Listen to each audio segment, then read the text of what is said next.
Buenas noches, hermanos y hermanas.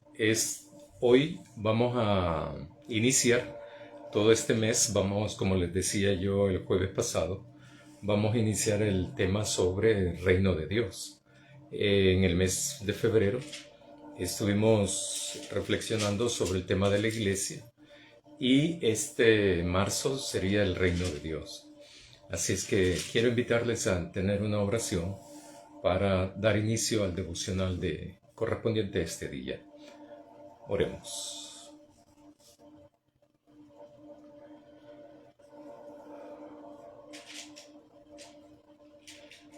Querido Dios y Padre nuestro, que siempre estás en el cielo, pero siempre estás aquí con nosotros. Queremos agradecerte tu compañía y tu ayuda en las diferentes etapas de nuestra vida, pero también en los diferentes rubros de nuestra vida. Queremos suplicarte tu bendición para poder entonces tener la capacidad de reflexionar en tu palabra y así de esa manera entonces poder conocerte un poco más, conocer cuál es tu voluntad y saber de qué manera responderte a, a los llamados que siempre nos has hecho históricamente como seres humanos o como pueblo de Dios. Bendícenos, Señor, en el nombre de Jesús. Amén. Hoy como les decía, vamos a iniciar el tema de Reino de Dios y por lo tanto, todos los jueves vamos a estar en eso. Reino de Dios yo decía anteriormente que Reino de Dios es como lo absoluto, lo grande, lo absoluto. Y la iglesia es una parte nada más del Reino de Dios. La iglesia se constituye en el instrumento, el espacio, la instancia que cada uno de nosotros como parte de la iglesia somos capaces de anunciar el reino de Dios. La tarea de la iglesia es prepararnos para poder hacer eso precisamente, anunciar el reino de Dios. El anuncio del reino de Dios no es solamente que diga uno, miren, ya viene, ya viene. No, no es eso. Sino el anunciar también es saber identificar dónde está, dónde hay signos del reino de Dios. En esta vida, en esta tierra, en donde nos toca vivir a nosotros. Y por lo tanto, entonces, el reino de Dios es lo absoluto. La iglesia es lo relativo y también es el instrumento al servicio de Dios para llevar a cabo la proclamación y el anuncio de Dios. En el Antiguo Testamento, esto no es nuevo, esto del reino de Dios. El reino de Dios ha sido siempre el proyecto de Dios a través de toda la historia de la humanidad. En el Antiguo Testamento hay toda la historia, los diferentes libros del Antiguo Testamento nos pueden dar fe, nos dan testimonio de cómo es esto, ¿verdad? Lo que pasa es que en el proceso, Dios cuando va seleccionando a la gente, ¿verdad? No es una cuestión de etnia, como mal fue interpretado por parte de los israelitas en el transcurso de la historia. No era de que para ser pueblo de Dios uno tenía que ser israelita, ¿verdad?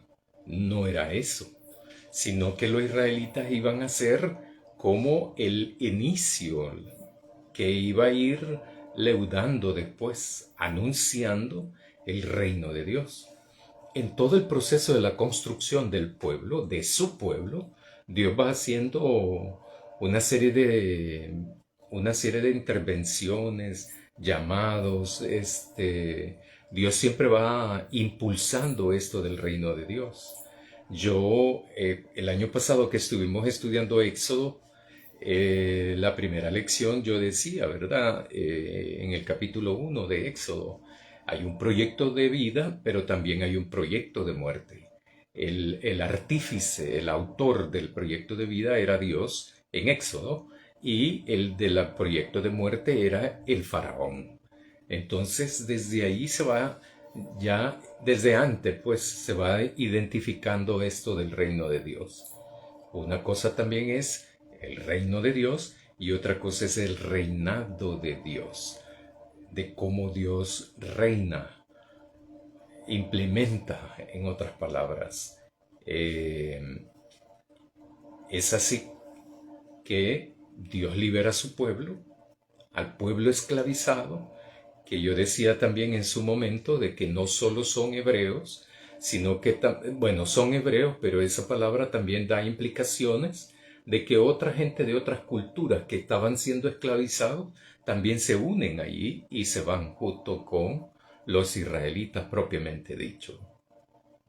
Es así que la liberación de la esclavitud, cuyo artífice es Dios, a través de sus siervos, como por ejemplo Moisés, Aarón y otra gente posiblemente. Eh, Se va perfilando y se va organizando. En otra oportunidad también yo decía de que en ese momento, cuando son esclavos, esa gente esclavizada no eran pueblo orgánicamente, sociológicamente hablando, organizacionalmente hablando, no eran pueblo, pero tampoco eran pueblo de Dios. Eso se fue configurando en el transcurso de todo el proceso de liberación.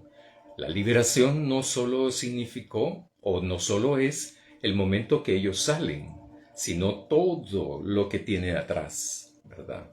Ustedes conocen la historia muy bien.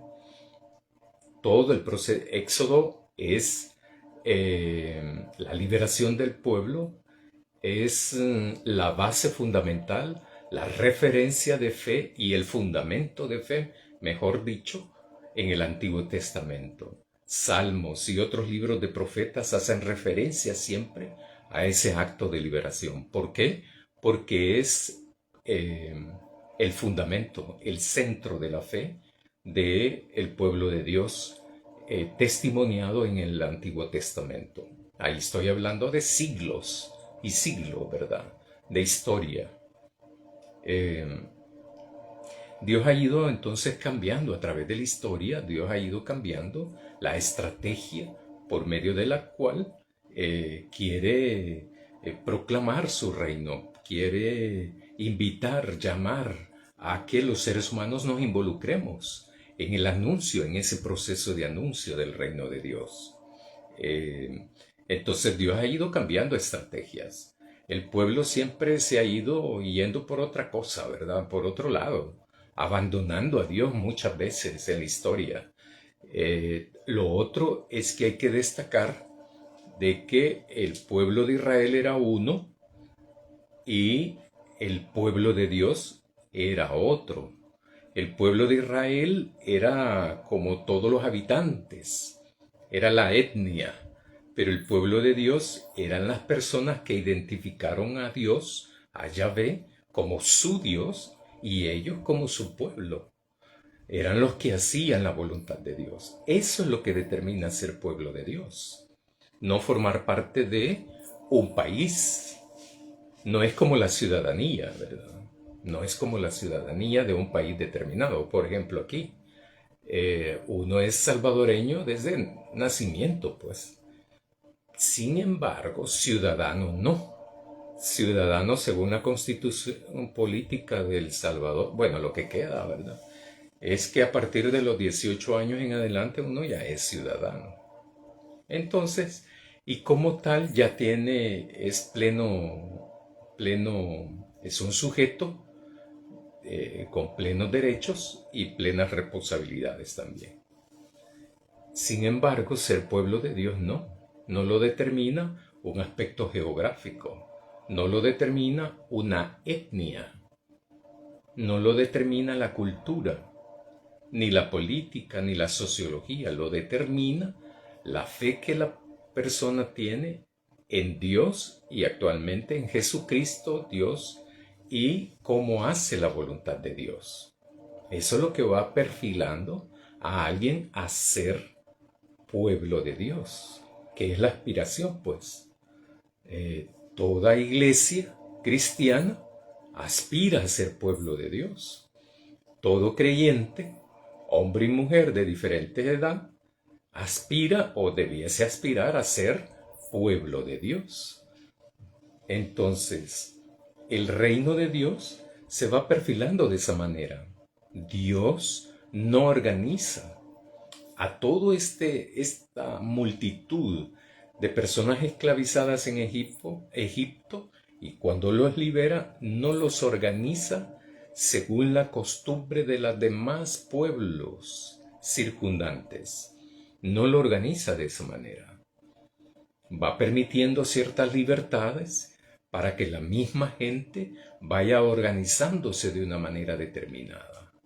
De repente se van dando cuenta que la organización principal, originaria, mejor dicho, no funcionaba. Y por eso viene el suegro de Moisés y le dice, mira, no puedes hacer eso, porque no atendés al pueblo.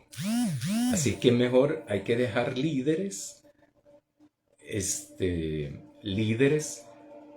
que puedan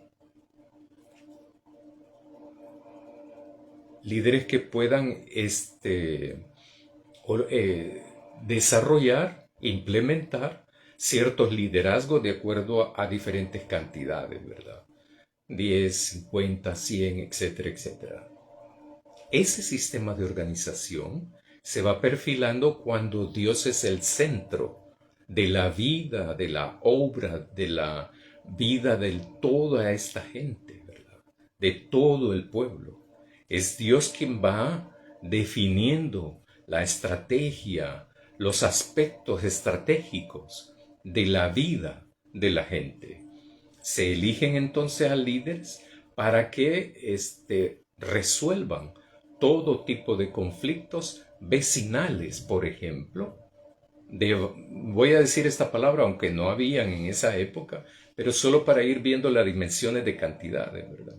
No solo los vecinos, sino que también el barrio o la colonia, pues, iban resolviendo de acuerdo a la cantidad de personas que se les adjudicaba a una persona determinada.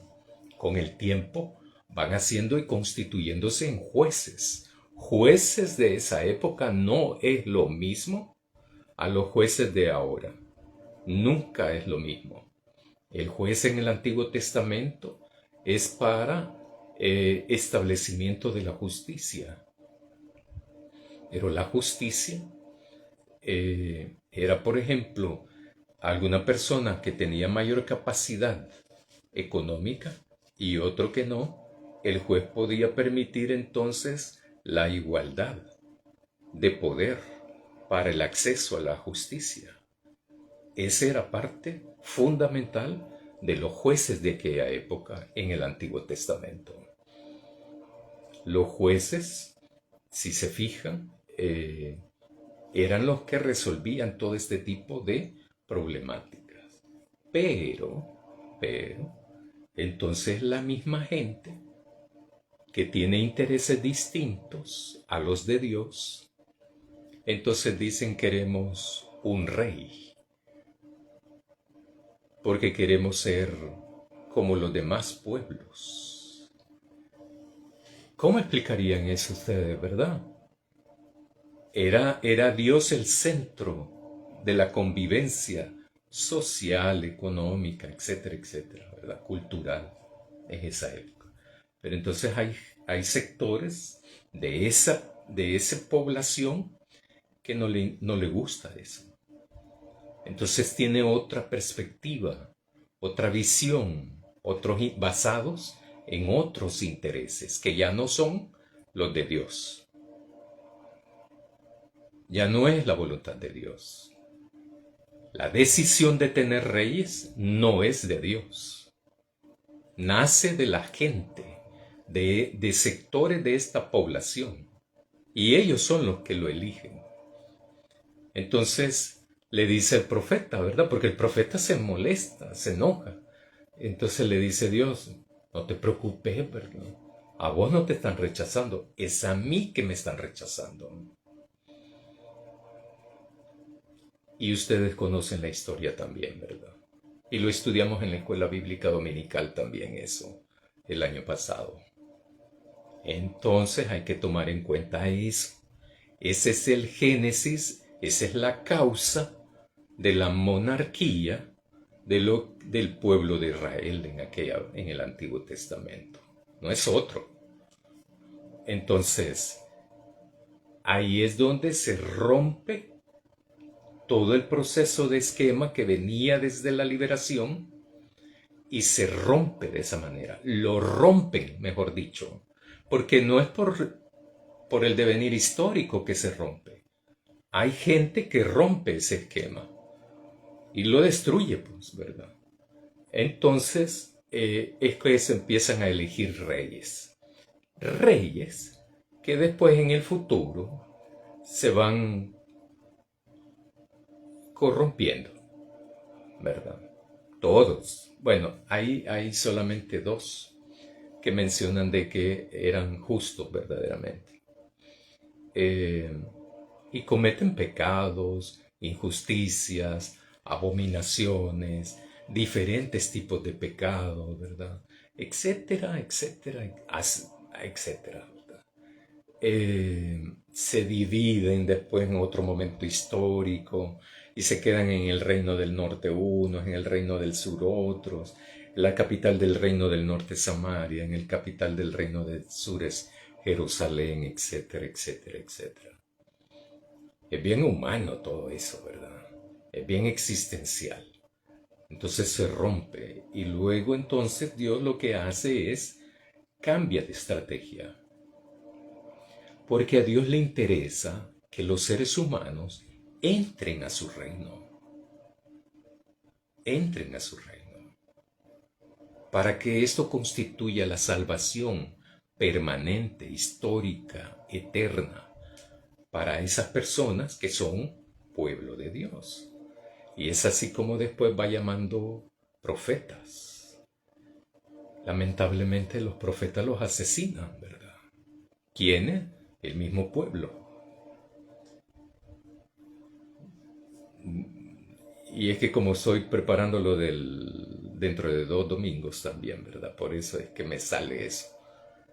En aquel texto que hasta Jesús dice, Jerusalén, Jerusalén, que matas a los profetas. O sea, la palabra es asesinas a los profetas. Y golpeas a todos los enviados, a los que te han sido enviados.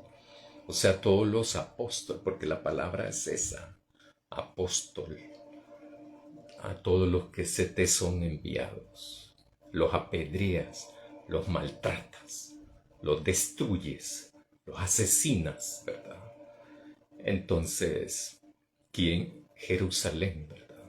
Y Jerusalén es la capital, el centro neurálgico, el centro de todo el país en la época de Jesús. Jerusalén constituye la capital política, pero también el centro cultural de todo el país, el centro de la religión judía también, en donde se llegaba por lo menos una vez al año a la expiación de pecados, por ejemplo. O sea, todo judío necesitaba ir a Jerusalén para ponerse a cuentas con Dios. Porque antes así tenían esa creencia. Así entendían ellos eso, ¿verdad? Así como en el Antiguo Testamento hubo una época que ellos creían fielmente, sinceramente, de que Dios vivía dentro del templo, pero no afuera del templo. Entonces, y ese pensamiento, esa interpretación fue cambiando con el tiempo, a través de la historia. Pues. Lo mismo sucede ahora. Es precisamente eso lo que va a ir cambiando todo esto. Dios va cambiando la estrategia. Hay un punto en que la religión judía ya no da. Ya no se puede sostener en el tiempo. Con la llegada de Jesús en nuestra historia, el tiempo cambió. Pero, eso es lo fascinante para mí. Es curioso y es fascinante para mí eso, porque la gente no se dio cuenta del kairos de Dios al enviar a Jesús. Y cambia todo eso, ¿verdad? Cambia, voy a usar una palabra, ¿verdad? Revoluciona todo, trastorna todo, le da vuelta a todo, ¿verdad? Con la presencia de Jesús, con la venida de Jesús, revoluciona todo, cambió el momento histórico. El momento histórico ese era otro. La intervención, la manifestación de Dios cambia radicalmente. De ahí para acá, cambió radicalmente. Radicalmente cambió todo eso. Dejaron de ser ofrecidos los sacrificios de animales. Gracias a Dios por los animales, ¿verdad? Porque, imagínense, ellos pagaban por el pecado de la gente. Y ya no era, con Jesús ya no. Pero lo importante es que el sacrificio de Jesús, no solo eso es lo importante, es la vida de Jesús. La vida de Jesús es todo lo que Él enseñó, hizo, demostró, anunció, proclamó. Todo es importante, no solo la crucifixión. La crucifixión cumple para un propósito determinado en la expiación del pecado. Pero para ser pueblo de Dios hay que ir a todo lo que Él enseñó y todo lo que Él hizo para constituirse en pueblo de Dios. Entonces, eso es lo interesante también de todo esto. Jesús es importante no solo por la crucifixión y resurrección, sino también por todo lo que Él hizo y enseñó, anunció, proclamó, demostró, modeló. Todo eso es importante de Jesús. O sea, en otras palabras, Jesús es importante. Por todo, absolutamente por todo. Es igualmente importante. El pueblo, el proyecto de Dios entonces se llama reino de Dios. Ese reino de Dios estará en su plenitud, pues. Pero no sabemos cuándo. Y como ya estudiamos eso, ¿verdad?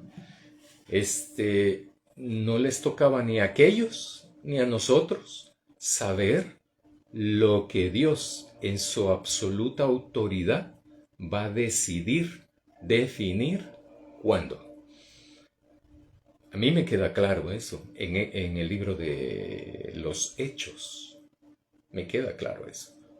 Por eso es que no me preocupa eso. No me ocupa ni preocupa tampoco, ¿verdad? Saber qué fecha va a ser, ¿verdad? Esto.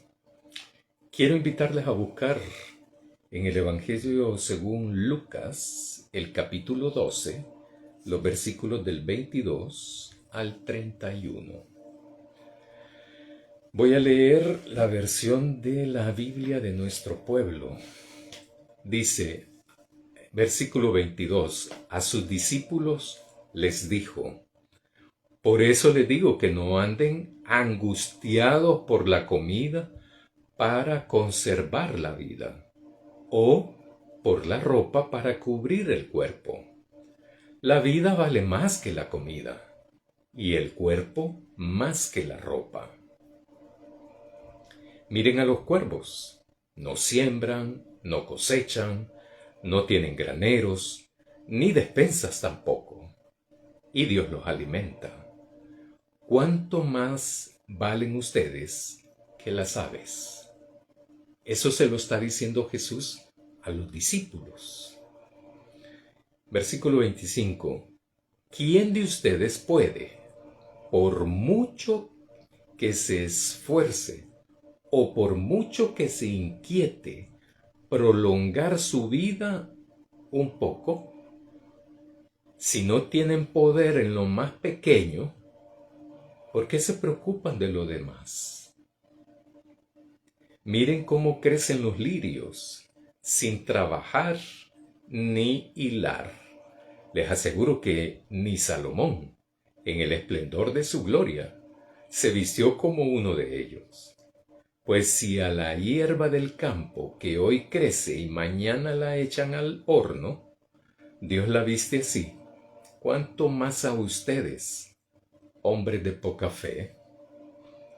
No anden buscando qué comer o qué beber, no se angustien. Todo eso son cosas que busca la gente del mundo. En cuanto a ustedes, el Padre sabe que las necesitan. Basta que busquen su reino y lo demás lo van a recibir por añadidura. Cuando uno lee esto y lo contrasta con la realidad actual, cada momento histórico es así, pues. No es que la vida antes era más fácil. No, tampoco. Por eso se lo dice Jesús a sus discípulos, ¿verdad? La palabra ahí en griego es angustia. O sea, y también la primera, que es traducida, es, pero como otras versiones dicen, no se preocupen. Pero la palabra lo que significa es angustia. O sea, es una preocupación más extrema. Más que te quita la vida, pues. Más que te quita la paz. La angustia, cuando uno está en angustia, no está tranquilo, no está en paz. Y entonces todo está concentrado en lo que le angustia a uno. Y eso sí es difícil, ¿verdad? ¿Está diciendo Jesús que no hay que trabajar? No, tampoco dice eso. Lo que sí dice es que el querer... Voy a decir varias cosas aquí, ¿verdad? El angustiarse por la comida no es el punto aquí, es la actitud que uno toma frente a la alimentación. O sea, si yo me angustio, voy a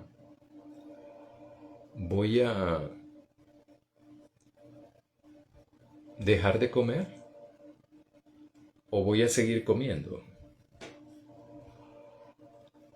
Aquí no se trata, por ejemplo, de que las personas dejemos de trabajar. No, no se trata de eso. No está diciendo eso. Jesús lo que está diciendo es, ocúpate de trabajar, pero no te angusties de eso. El hecho de que me angustie no significa que voy a hacer un mejor trabajo tampoco. Las personas que se angustian se han abstraído, se han concentrado tanto que abandonan, descuidan, entorpecen y dañan a otras personas o dejan de hacer otras responsabilidades porque están concentradas en eso. Por otra parte, y tomando en cuenta el último versículo, lo que plantea Jesús aquí es que es lo primero que tienes que hacer si sos discípulo. Seguir el reino de Dios. Eso es claro, ¿verdad? Uno tiene que preguntarse, ¿y lo hago o no lo hago? Entonces el versículo dice, es suficiente que busquen el reino de Dios y lo demás lo recibirán por añadidura.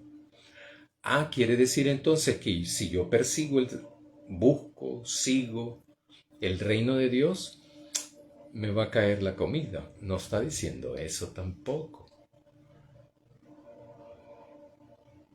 Lo que pasa es que está diciendo, está planteando para las personas que lo están siguiendo, para sus discípulos. O sea, para nosotros, pues en otras palabras, ¿verdad? Si nosotros realmente andamos buscando a Jesús, siguiendo a Jesús, lo primero para nosotros es el reino de Dios. Sí, así es. Quiere decir que alguien que busca el reino de Dios, se compromete con el reino de Dios, deja de trabajar en lo secular, ¿no? No, no, no dice eso. Pero uno ya no está angustiado por eso, ¿verdad? Por la ropa. Porque hay gente también que se angustia tanto.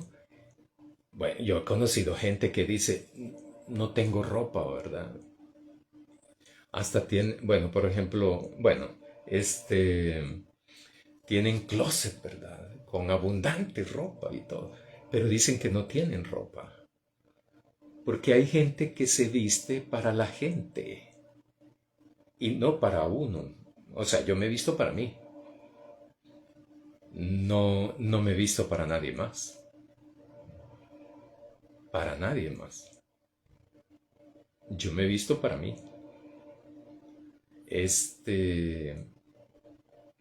Y así son la gente. Pero hay personas que se visten pensando en cómo van a criticar los demás. Criticar para bien o para mal. Esas personas van a llegar a un punto de que no hayan que ponerse y se angustian. Porque van a decir que esta camisa a cuadros me la pongo bien seguido, los días jueves, ¿verdad? A mí no me preocupa eso, ¿verdad? Pero hablando de mí, hay una que tengo con cuello clerical gris, que es la que más me pongo. Eh, pero no lo hago por eso, ¿verdad? ¿No? Pero la gente se angustia en eso, en el qué dirán los demás, porque para ellos el vestirse es lo más importante, no la actitud, no los pensamientos, no los sentimientos, o sea, lo que uno es. Y lo que dice Jesús es, no eres tu ropa, ni tu comida eres.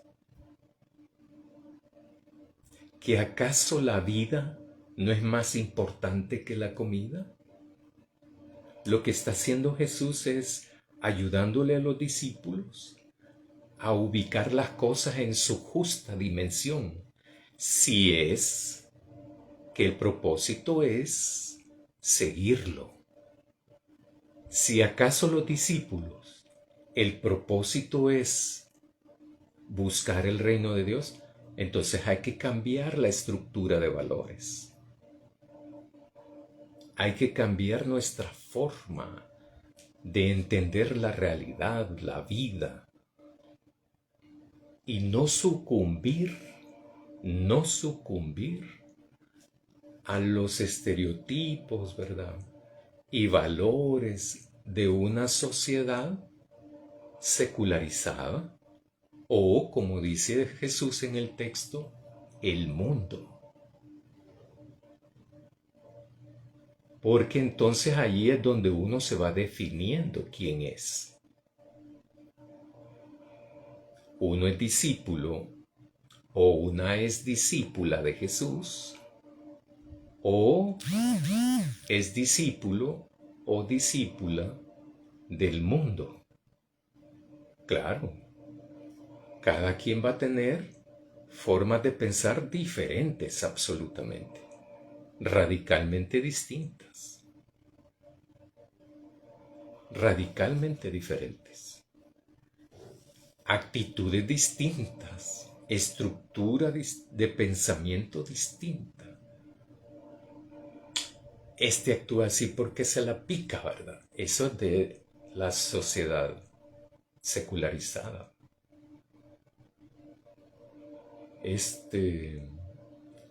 Si uno busca el reino de Dios, lo demás va a añadirse. O sea, la actitud de uno tiene que ser distinta, pues. Uno sabe perfectamente dónde está ubicado, ¿verdad? Entonces Jesús va diciendo eso. La vida vale más que la comida y el cuerpo es más importante que la ropa. Lo trivial es la ropa. La comida, porque alguien puede estar pensando, ¿verdad? ¿Acaso entonces sin comer la gente puede vivir? No, es que no es eso. Es lo que representa eso. Es cuál es mi actitud o tu actitud frente a eso. Eso es lo que está llamando la atención Jesús. Eso es lo que Jesús está planteando, promoviendo, de que no hay que seguir como el mundo sigue la cosa, pues. Sino entonces, ¿qué, verdad? ¿Cuál es la diferencia entre alguien que está obedeciendo al mundo? ¿Cuál es la diferencia a un discípulo o discípula que sigue el reino de Dios? Porque son valores distintos. Nada en este mundo es el reino de Dios. Nada. Hay signos cuando ocurren, ¿verdad? Entonces allí uno tiene que estar alerta a eso. Porque no vaya a ser que el momento histórico también de la manifestación de Dios, del Kairos de Dios, se nos escapa. Por eso uno tiene que prepararse para eso. No vaya a ser que caiga uno en los mismos errores, pecados, ¿verdad? Actitudes, obstinaciones de los fariseos, los saduceos y toda esa gente en esa época. El reino de Dios está aquí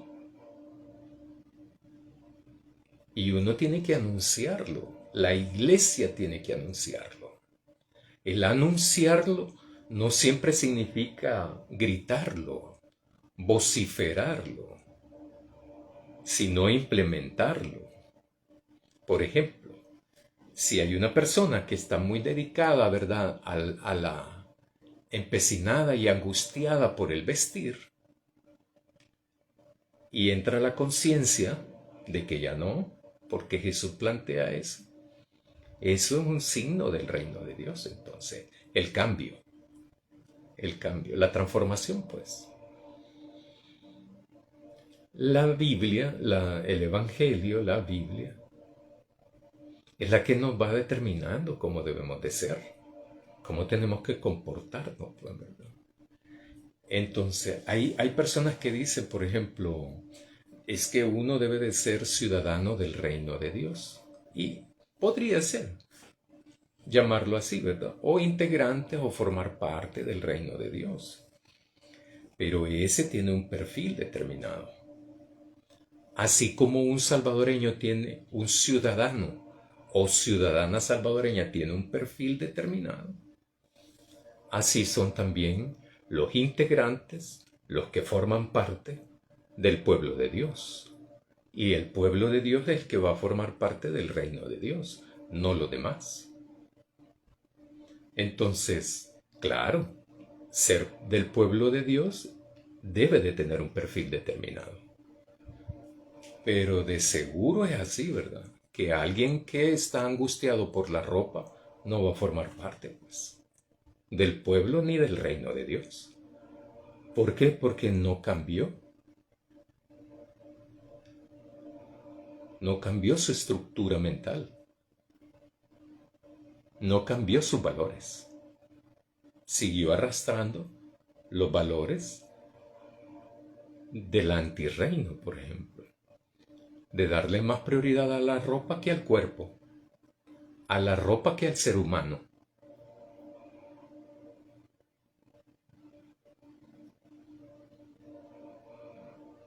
A la fiesta que los que estaban en el estanque. Los enfermos.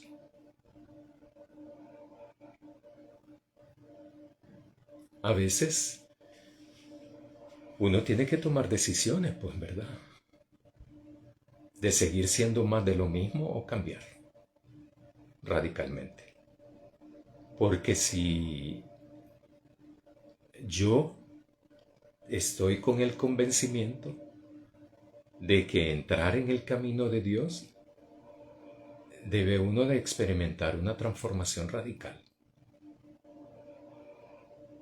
Porque uno no puede estar así, ¿verdad? Ni en paz con Dios ni con el diablo. Ni frío ni caliente. Uno tiene que estar definido. Claro, pues. Uno tiene que tener claridad. Es un proceso, sí, pero uno tiene que tener claridad. De hacerse del lado correcto de la historia, pues. Del lado correcto de esto. O uno busca el reino de Dios o a saber qué busca, ¿verdad?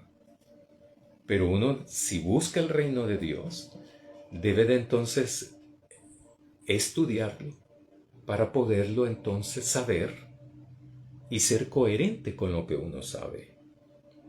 Entonces, ¿quién de ustedes, en el versículo 25, quién de todos ustedes, dice Jesús, puede, por mucho que se inquiete y se esfuerce, por mucho que se esfuerce, o se inquiete, o se angustie, prolongar su vida un poco más? ¿Quién puede hacer eso? ¿Quién puede hacer eso, verdad? Nadie. La medicina lo que nos hace es casi como que fuera uno vehículo, ¿verdad? Repararnos. Cuando a uno le pasa esto, va donde el médico, le arregla a uno y sigue uno viviendo. Eso significa que no ha llegado el fin de la vida, sino que se le arruina una pieza. Bueno, ahora está, quitan piezas y le ponen otro, ¿verdad? Órganos, trasplantes de todo, ¿verdad? Hay cosas complejas como de pulmones, pero hay cosas más comunes, ¿verdad? Entonces, fracturas que en esta época en esa época del tiempo de Jesús no eran salvables, ahora son reparables, diría yo, ¿verdad? En términos así populares. Ustedes los médicos dicen de otra manera, más elegante y propiamente técnico, ¿verdad? Pero yo no.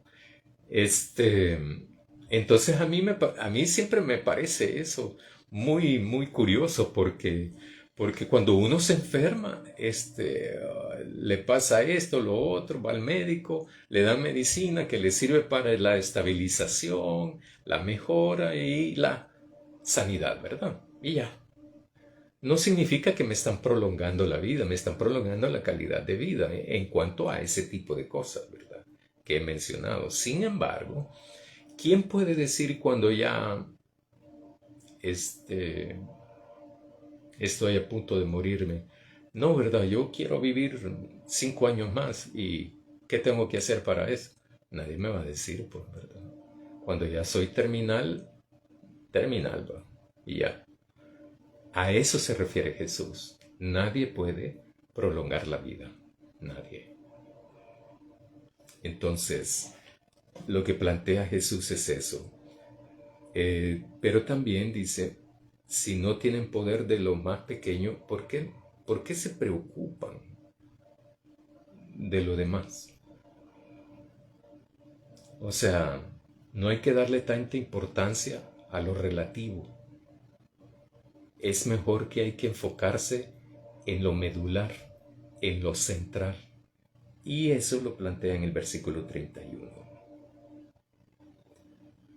Basta o es suficiente que busquen el reino de Dios y lo demás lo van a recibir por añadidura. Esas palabras últimas del versículo 31 tampoco son pasivas, implican una actitud activa. O sea, voy a buscar el reino de Dios, me va a caer la comida, me va a caer la camisa, el pantalón, blusa, etcétera, etcétera, etcétera. No se refiere a eso tampoco. Lo que se refiere es que cuando uno está metido en el estudio, en el trabajo, sea este secular o no, en la iglesia, con mucha más razón, ¿verdad? Uno debe de estar centrado de que es una actitud del reino de Dios, que el reino de Dios es lo central también en nuestra vida, que es nuestra meta, mejor dicho, porque lo central en nuestra vida es Dios, es Jesús, el centro de la vida. Si eso es así, entonces voy a buscar el reino de Dios como mi meta, mi horizonte, por dónde voy para lograr entonces llegar a la meta. ¿Hasta cuándo? Hasta que Dios me llame, ¿verdad? A su presencia. O sea, muera en otras palabras. Pero mi vida debe de estar enfocada, centralizada en el reino de Dios, en buscar el reino de Dios. Buscar es una actitud, es una decisión que cada quien debe de tomar. Una decisión para conocer. ¿Y qué es el reino de Dios? Lo vamos a seguir reflexionando, pero ¿el reino es de quién? De Dios. De Él es el reino, no es de nadie más. No es de nadie más. El reino de Dios no es de ninguna iglesia, ni de ningún miembro de ninguna iglesia, ¿verdad? El reino de Dios no es de ningún ser humano, es de Dios. Los seres humanos es lo que aspiramos a formar parte del reino de Dios. Eso sí, eso sí. Por ello, el reino de Dios debe de constituirse en nuestro horizonte, en nuestra meta, en nuestra diaria meta. El reino de Dios tiene ciertas características y valores. La angustia no va con eso, no va con ello. Porque la angustia de una persona, si hay una persona angustiada por todo, es porque no confía en Dios, ¿verdad? Si no confiamos en Dios, hay que confiar en Dios. Hay que aprender a confiar en Dios. Hay que dejarle a Él los problemas. No es eso, confiar en Dios. Confiar en Dios cuando en oración uno le pide que lo ilumine, lo oriente, le dé sabiduría para poder entonces dirimir toda clase de problemas, resolver toda clase de problemáticas, transformarlas, orientar la vida, ¿verdad? De una manera determinada que sea coherente con el Evangelio. Por eso, uno debe de estar consciente de esto. Ser cristiano y ser cristiana es lo mismo que ser un discípulo o una discípula de Jesús. Eso es fascinante, pues. De aburrido no tiene nada. Yo creo que hay teologías que plantean la relación sin muy aburrida.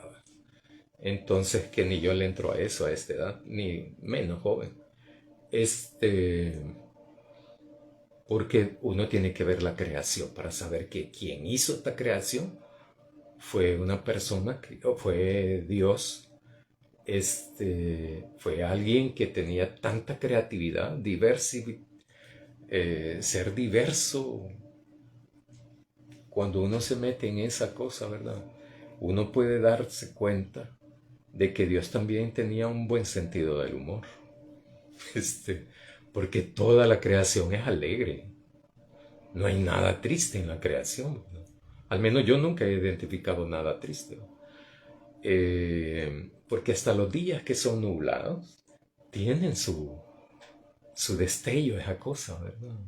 Entonces, hermanos y hermanas, yo quiero invitarlos a seguir explorando. Yo sé que ustedes ya lo han estudiado este tema, lo han hecho varias veces, durante su vida dentro de la iglesia y su pertenencia dentro de la iglesia. Lo han estudiado un sinnúmero de veces seguramente. El reino de Dios es lo que anunciaba Jesús. Y eso es lo que necesitamos nosotros seguir anunciando. Lo que anunciamos es el reino de Dios. Lo que proclamamos es el reino de Dios, no otra cosa. Otra cosa no hay, ¿verdad? Es lo que Jesús hacía. Eso es lo que nos toca hacer como iglesia. Y la iglesia entonces es el espacio, es la organización que se convierte en el instrumento de la voluntad de Dios, para hacer la voluntad de Dios. para hacer la voluntad de Dios. Hermanos y hermanas, no hay que angustiarnos por lo que no vale la pena. Y lo otro es que hay que confiar en Dios. Hay que confiar en Dios. Y la actitud mía es de buscar primero el reino de Dios. Y lo demás vendrá por añadidura. Con una actitud consciente, pero también de compromiso, de parte mía y de ustedes. Oremos, hermanos y hermanas. Querido Dios, queremos agradecerte porque siempre nos estás invitando a formar parte de tu reino, a formar parte de tu pueblo, de ese pueblo que no solamente te adora, sino que también te sirve. Este pueblo que también te adora y te sirve adecuadamente porque te conoce. Ayúdanos a seguirte conociendo y ayúdanos a hacer diariamente tu voluntad. En el nombre de Jesús te pedimos tu bendición. Amén. Buenas noches, hermanos.